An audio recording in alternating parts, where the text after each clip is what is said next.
తెలంగాణ రాష్ట్రంలో గత 20 సంవత్సరాలుగా తెలంగాణ పార్టీ నీళ్లు నిధులు నియామకాలు అనే సెంటిమెంట్తోని విద్యార్థుల్ని ఉద్యోగ సంఘ నాయకులందరినీ అన్ని రకాలుగా వాడుకొని వారి ఆత్మ బలిదానాలకు కారకులై వాళ్ళ ఆత్మ బలిదానాల మీద సోనియా గాంధీ గారు ఇచ్చిన తెలంగాణను మేమే తెచ్చుకున్నామని చెప్పేసి రాష్ట్రంలో ప్రభుత్వాన్ని ఏర్పాటు చేసుకొని 10 సంవత్సరాల్లోనే దాదాపు 10 లక్షల కోట్ల మరి రాష్ట్రం మీద అప్పుల భారాన్ని మోపి ఆ ప్రజాధనాన్ని మొత్తం కొల్లగొట్టి ప్రభుత్వ ఆస్తులన్నీ అమ్మేసి మరి ఈరోజు వారి కుటుంబ సభ్యుల మధ్యనే దోచుకున్న సొమ్ము కోసమో లేకపోతే భవిష్యత్తు రాజకీయ లబ్ధి కోసమో మరి ముసలం మొదలైందని చెప్పేసి తెలంగాణ రాష్ట్ర ప్రజలకు అర్థమవుతూనే ఉంది.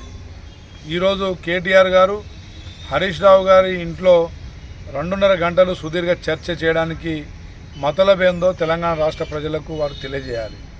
గతంలో హరీష్ రావు గారి ఇంటికి ఏనాడు కేసీఆర్ కుటుంబ సభ్యులు వెళ్ళని వారు, వారి ఇంట్లో శుభకార్యాలకు కూడా వెళ్లకుండా ఉండినవారు, వారిని 2వ క్యాబినెట్లో మంత్రి పదవి ఇవ్వకుండా అవమానించి మళ్ళీ మొన్న రీసెంట్గా జరిగిన ప్లీనరీ సమావేశంలో కూడా ఎలకతుర్తి సభలో కూడా వారిని ఆహ్వానించకుండా అవమాన పాలు చేసి మరి హరీష్ రావు గారు వేరే సొంత పార్టీ పెడుతుండడం వాస్తవమా?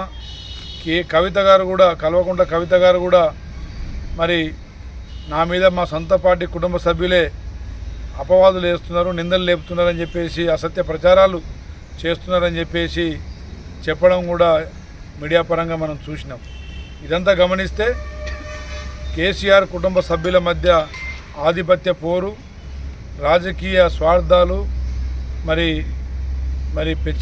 రెచ్చిపోయి మరి ఈరోజు వాళ్ళ మధ్య సయోధ్య కోసం ఇప్పుడు ఈనాడు మరి కేటీఆర్ గారు చేసిన చర్చలో అర్థమవుతూనే ఉంది. కాబట్టి తెలంగాణ ప్రజానికానికి కేటీఆర్ గారు స్పష్టంగా సమాధానం ఇవ్వాలి. హరీష్ రావు గారు, కవిత గారు, కేటీఆర్ గారు కేసీఆర్ చేసిన అవినీతిలో భాగం కోసం మరి చర్చలా లేదా మరి వారు సొంత పార్టీలు పెట్టుకుంటున్నారనే దాని మీద మరి చర్చన, ఇది తెలంగాణ ప్రజానికానికి స్పష్టంగా తెలియజేయాలని చెప్పేసి మేము డిమాండ్ చేస్తాము. జై కాంగ్రెస్.